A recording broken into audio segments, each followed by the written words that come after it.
Après 50 minutes de vol, l'avion présidentiel ivoirien a atterri sur le tarmac de Jubilee Lounge, le pavillon présidentiel de l'aéroport Kotoka International d'Accra. Le président de la République Alassane Ouattara a été accueilli par son homologue ghanéen Nana Akufo-Addo, ainsi que par des ministres et officiels ghanéens. Côté ivoirien, par l'ambassadeur de Côte d'Ivoire au Ghana, Ewi Koutoua Bernard, et le personnel de l'ambassade. Cette visite d'amitié et de travail du président de la République Alassane Ouattara à Accra au Ghana ce lundi 16 octobre intervient au lendemain de l'arrêt rendu par le tribunal international de La Haye sur le différend qui opposait le Ghana et la Côte d'Ivoire à propos de leurs frontières maritimes.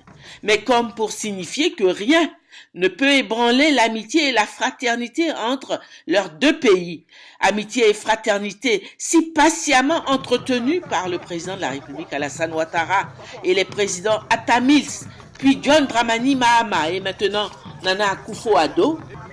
C'est une forte délégation ministérielle comprenant 10 ministres qui accompagnent le président de la République Alassane Ouattara dans cette visite. Côté ghanéen, toutes les dispositions sont prises pour faire de cette visite la première au Ghana du président de la République Alassane Ouattara sous l'ère du président Nana Akufo-Addo, une visite mémorable. En effet, après l'exécution des hymnes nationaux ivoiriens et ghanéens et les honneurs militaires qui leur ont été rendus, les deux chefs d'État ont réaffirmé par une chaude poignée de main, échangée devant la presse dans le salon d'honneur, la solidité de leur amitié, avant de quitter l'aéroport pour un tour d'honneur dans la ville où des milliers de Ghanéens, avec en main le drapeau ivoirien, sur un parcours de plusieurs kilomètres, attendaient depuis plusieurs heures pour acclamer les deux chefs d'État.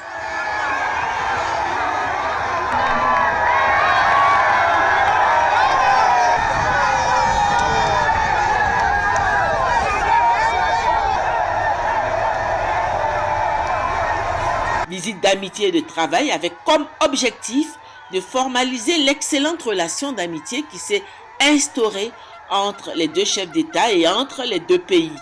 Elle va enregistrer la signature d'un accord de partenariat stratégique qui va déboucher sur la tenue de conseils des ministres mixtes entre les deux gouvernements.